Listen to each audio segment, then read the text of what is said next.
Hello, എല്ലാവർക്കും നമസ്കാരം. Ice of കേരളയുടെ പുതിയൊരു എപ്പിസോഡിലേക്ക് എല്ലാവർക്കും സ്വാഗതം. ഇന്ന് നമുക്കൊപ്പം ഗസ്റ്റ് ആയിട്ടുള്ളത് മിസ്റ്റർ കേരളയായ അക്കു റോസിയാണ്. Welcome to my show. അപ്പോൾ പറയാം, എന്തൊക്കെയാണ് വിശേഷങ്ങൾ? വിശേഷം നല്ല വിശേഷം. ഓക്കെ, എന്തുകൊണ്ടിട്ടാണ് ഈ ഒരു പ്രൊഫഷൻ ചൂസ് ചെയ്തത്? വേറെ ഒന്നും കൊണ്ടല്ല, ആക്ച്വലി ഞാൻ ഒരു ഫുട്ബോൾ പ്ലെയർ ആയിരുന്നു ആദ്യം. പിന്നെ ഞാൻ ജസ്റ്റ് ഒരു സ്ട്രെങ്തനിങ്ങും അതിനു വേണ്ടിയാണ് ജിമ്മിൽ ജസ്റ്റ് വർക്കൗട്ടിന് വേണ്ടിയാണ് ഇറങ്ങിയത്. അപ്പോൾ ജസ്റ്റ് ഇങ്ങനെ വർക്കൗട്ട് ചെയ്യുന്ന സമയത്ത് എൻ്റെ ബോഡി അവരൊന്ന് ജസ്റ്റ് ഒന്ന് മാസ്റ്റർ ചെക്ക് ചെയ്യട്ടെ എന്ന് പറഞ്ഞ് ബോഡി ചെക്ക് ചെയ്തപ്പോൾ നല്ല ഫിഗർ ആണല്ലോ, നല്ല ഫ്രെയിം ആണല്ലോ, കോമ്പറ്റീഷൻ ജസ്റ്റ് ട്രൈ ചെയ്തുകൂടെ എന്ന് ചോദിച്ചു. അപ്പോൾ ആക്ച്വലി എനിക്ക് മൈൻഡൊന്നും ഇല്ലായിരുന്നു.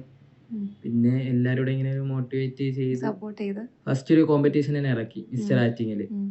അപ്പോൾ അതിലിറങ്ങി നല്ല ടെൻഷനും കാര്യങ്ങളും ഉണ്ടായിരുന്നു. അതിൽ ഞാൻ സെക്കൻഡായി. പിന്നെ ഇതിൽ തന്നെ ഫോക്കസ് ചെയ്ത് ലാസ്റ്റ് മിസ്റ്റർ കേരള. ചെറുപ്പം മുതൽക്കേ ഇതിനോടുള്ള ഒരു താല്പര്യം ഉണ്ടായിരുന്നു? അങ്ങനെ വലിയ താല്പര്യമായിട്ടൊന്നും ഇല്ലായിരുന്നു. ഞാൻ പറഞ്ഞ ഞാൻ ഒരു ഫുട്ബോൾ പ്ലെയർ ആയിരുന്നു. അപ്പോൾ അതിനോടായിരുന്നു എനിക്ക് കൂടുതൽ ഇൻട്രസ്റ്റ്. അപ്പോൾ ഫാമിലിയൊക്കെ എങ്ങനെയാണ്? ഫ്രണ്ട്സും ഒക്കെ നല്ല സപ്പോർട്ടാണ്? ഫാമിലിയൊക്കെ നല്ല സപ്പോർട്ടാണ്. പക്ഷെ ഫാമിലിക്കും ആദ്യം ഫുട്ബോൾ പ്ലെയർ ആയതുകൊണ്ട് അതിലോട്ടായിരുന്നു ഭയങ്കര സപ്പോർട്ട്. പിന്നെ ഇങ്ങനെയൊക്കെ വന്നപ്പോൾ പിന്നെ എല്ലാവരും നല്ല സപ്പോർട്ടാണ്. അപ്പോൾ ഫസ്റ്റ് ടൈം മിസ്റ്റർ കേരള ആവുന്നത് ഏത് ഇയറിലാണ്? ഈ ഇയർ തന്നെ സെപ്റ്റംബർ 27. ഓക്കെ, ഇതിപ്പോ സെക്കൻഡ് ടൈം ആണ് വീണ്ടും. അത് പ്രതീക്ഷിച്ചിരുന്നോ സെക്കൻഡ് ടൈം?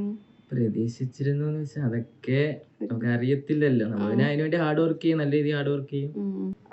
എന്തൊക്കെയാണ് ഒരു കോമ്പറ്റീഷന് പോകുമ്പോഴത്തേക്കും നമ്മൾ ഉള്ള പ്രിപ്പറേഷൻസ് എന്തൊക്കെയാണ്? കറക്റ്റ് നമ്മൾ മെയിൻ ആയിട്ട് ഫോക്കസ് ചെയ്യുന്നത് കറക്റ്റ് ഡയറ്റ് ആണ്. ഡയറ്റ്, പിന്നെ അതുപോലെ മെയിൻ ഇമ്പോർട്ടൻ്റ് ആണ് വർക്കൗട്ടും പിന്നെ അതിൻ്റെ കൂടെ തന്നെ റെസ്റ്റും എല്ലാം ടോട്ടലി. ഇപ്പോൾ സെക്കൻഡ് ടൈം മിസ്റ്റർ കേരള ആയിട്ടുള്ള കോമ്പറ്റീഷൻ വന്നപ്പോഴത്തേക്ക് നല്ല രീതിയിലുള്ള ടെൻഷൻ ഉണ്ടായിരുന്നു? ഇല്ല, എനിക്ക് നല്ലൊരു കോൺഫിഡൻസ് ഉണ്ട്. ഈ ഫസ്റ്റ് ടൈം ഇറങ്ങിയപ്പോൾ നല്ല ടെൻഷൻ ഉണ്ടായിരുന്നു. പിന്നെ നമ്മുടെ മാസ്റ്റർ ആദ്യമേ പറയും നീ തന്നെ വിൻ ചെയ്യുമെന്ന് പറഞ്ഞതുകൊണ്ട്. എവിടെയാണ് ഇപ്പോൾ വർക്കൗട്ട് ചെയ്യുന്നത്? എവിടെയാണ് ഇപ്പോൾ? ഞാൻ സ്റ്റാർട്ടിങ് മുതലേ റാംബോ ഫിറ്റ്നസിലാണ് വർക്കൗട്ട് ചെയ്യുന്നത്. പിന്നെ നമ്മൾ മാസ്റ്റർ എത്രത്തോളം മാസ്റ്റർ സപ്പോർട്ടാണ്? മാസ്റ്റർ സ്റ്റാർട്ടിങ് മുതലേ ഞാൻ പറഞ്ഞു ഇങ്ങനെ ഒരു കോമ്പറ്റീഷൻ ട്രൈ ചെയ്യണം, കേരള നാച്ചുറൽ കോമ്പറ്റീഷൻ ഇങ്ങനെയാണ്, എനിക്കൊന്ന് ട്രൈ ചെയ്യണം. പിന്നെന്താ നമുക്ക് നോക്കാം. കറക്റ്റ് വർക്കൗട്ട് പ്ലാൻസും ഡയറ്റും എല്ലാം സെറ്റ് ചെയ്ത് തന്നിരിക്കും. എന്നിട്ട് ഞാനൊരു ദിവസം ചെന്നില്ലെങ്കിൽ കൂടി വിളിച്ചു ചോദിക്കും, അക്കു എന്താ വരാത്ത, കാരണം എന്താ, രാവിലെ വിളിക്കും. അങ്ങനെ മാസ്റ്റർ നല്ല സപ്പോർട്ടായിരുന്നു. പിന്നെ കൂടെ നമ്മൾ വർക്കൗട്ട് ചെയ്ത പാർട്ട്നേഴ്സ് ആയാലും അങ്ങനെ എടുത്തു പറയാൻ കുറച്ച് പേരുണ്ട്. പിന്നെ എൻ്റെ ഫ്രണ്ട്സ് ആയാലും പിന്നെ അതുപോലെ തന്നെ എല്ലാവരും കുറച്ച് പേര് നല്ല സപ്പോർട്ടായിരുന്നു. അവരെല്ലാവരും ഉള്ളത് കൊണ്ടാണ് ഇപ്പോൾ ഇങ്ങനെ. അപ്പോൾ എന്തൊക്കെ ഡയറ്റുകളാണ് എടുക്കാറുള്ളത്? ആക്ച്വലി അത് ഒരു ഡയറ്റ് പ്ലാൻ ഉണ്ട്, കറക്റ്റ് ഒരു ഡയറ്റ് ചാർട്ട് എനിക്കുണ്ട്. അതിൽ മെയിനായിട്ടും എഗ്ഗ്, ചിക്കൻ, പിന്നെ സലാഡ്സ്, അങ്ങനെയൊക്കെയാണ്. അപ്പോൾ അക്കുവിൻ്റെ കമൻസ് ഒക്കെ നോക്കുമ്പോഴത്തേക്കും ഫേക്ക് നാട്ടി ആണെന്ന് പറയാറുണ്ട് പലരും. അപ്പോൾ അതിനെക്കുറിച്ച് എന്താണ് പറയാനുള്ളത്? അതിനെക്കുറിച്ച് ഇപ്പോൾ നമ്മളെ കഷ്ടപ്പാട് ആരും കാണുന്നില്ല.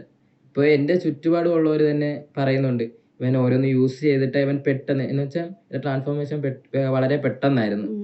ജസ്റ്റ് ഒരു 6 month തൊട്ടൊക്കെയാണ് പെട്ടെന്ന് ഇങ്ങനെയാണ്. അപ്പോൾ എല്ലാവരും പറയും അവ അത് യൂസ് ചെയ്തിട്ടാണ്, ഇത് യൂസ് ചെയ്തിട്ടാണ്. അവർക്ക് അറിഞ്ഞൂടല്ലോ നമ്മൾ കഷ്ടപ്പെടുന്ന എത്രത്തോളം ഹാർഡ് വർക്ക് എന്തുമാത്രം ഉണ്ടെന്നുള്ളത് പറയുന്നവർക്ക് അറിയത്തില്ല. അപ്പോൾ എല്ലാവരും ശ്രദ്ധിക്കണം, അക്കു ഫേക്ക് നാട്ടി ഒന്നുമല്ല, നല്ല കഷ്ടപ്പെട്ട് അധ്വാനിച്ചുണ്ടാക്കിയെടുത്ത ബോഡിയാണ്. അക്കുവിന് ഫാൻസ് ഒക്കെ എങ്ങനെയാണ്? ഇൻസ്റ്റയിലൊക്കെ എപ്പോഴും ഓരോ റീൽസ് ഒക്കെ പോസ്റ്റ് ചെയ്യും. എനിക്ക് തോന്നുന്നു കൂടുതലും ഗേൾസ് ആണെന്ന് തോന്നുന്നു അക്കുവിൻ്റെ ഫാൻസ് എന്ന് പറയുന്നത്. എങ്ങനെയാണ് അതിനെ പറ്റിയിട്ട് പറയാനുള്ളത്? ഗേൾസ് ആയിട്ട് അങ്ങനെയല്ല, എന്നാലും ഉണ്ട്. പിന്നെ അതുപോലെ തന്നെ ഞാൻ ഇപ്പോൾ ജിം വീഡിയോസ് ആണ് തോന്നുന്നു അപ്ലോഡ് ചെയ്യുന്നത്. അപ്പോൾ അതിനനുസരിച്ച് ബോയ്സും പിന്നെ ഇഷ്ടംപോലെ ഭായിമാരും വരുന്നു. ഓക്കെ, അപ്പോൾ നെക്സ്റ്റ് കോമ്പറ്റീഷൻ ഏതാണ്? ഏതിനു വേണ്ടിയിട്ടാണ് പ്രിപ്പയർ ചെയ്യുന്നത്? ഒരു നല്ലൊരു ഇന്റർനാഷണൽ ഷോ ചെയ്യണമെന്നാണ് ആഗ്രഹം. അതിനു വേണ്ടിയായിരിക്കും ഇനിയുള്ള പ്രിപ്പറേഷൻ ഫുൾ. അക്കു ഇപ്പോൾ ഇതല്ലാതെ വേറെ എന്താണ് ചെയ്യുന്ന പ്രൊഫഷൻ? വേറെ ഇതല്ലാതെ ഇതിലൂടെ തന്നെ ഞാനിപ്പോൾ ജസ്റ്റ് പ്രൊമോഷൻ ചെയ്യുന്നുണ്ട്. പിന്നെ ഫിറ്റ്നസിൻ്റെ രീതിയിൽ പ്രൊമോഷൻ ചെയ്യുന്നുണ്ട്. അതുപോലെ തന്നെ കോസ്റ്റ്യൂംസിൻ്റെ പ്രൊമോഷൻ ചെയ്യുന്നുണ്ട്. ഇതൊക്കെ തന്നെയാണ്. അപ്പോൾ അടിപൊളിയായിട്ട് പൊക്കോണ്ടിരിക്കുകയാണ്. അപ്പോൾ നമ്മുടെ ചാനലിൽ വേണ്ടിയിട്ട് എന്തെങ്കിലും ഒരു പോസ് ചെയ്യാം? ചെയ്യാം.